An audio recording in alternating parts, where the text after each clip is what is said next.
Hey everyone! In this video, I'll show you how to publish your Replit app on the App Store quickly and easily. Just follow these steps so you can turn your web app into a native iOS app and submit it to Apple. First, open Replit in your browser and build your app. Once your app is finished, click the link icon, then copy your app's URL.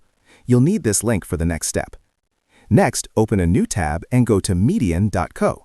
Median is a platform that converts web apps into native iOS apps. Click Sign Up and create an account if you don't have one yet. After logging in, click New App. Median will ask for your web app URL, so paste the link you copied from Replit.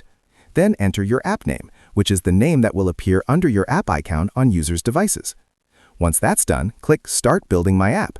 Median will begin converting your web app into an iOS app.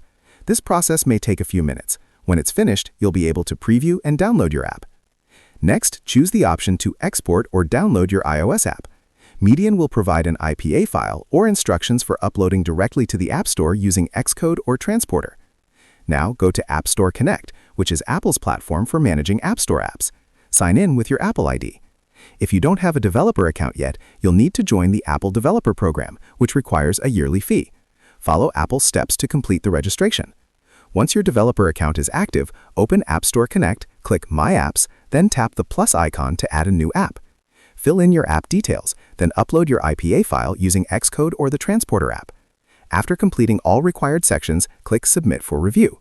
Apple will review your app to make sure it follows their guidelines. This review process usually takes a few days. And that's it.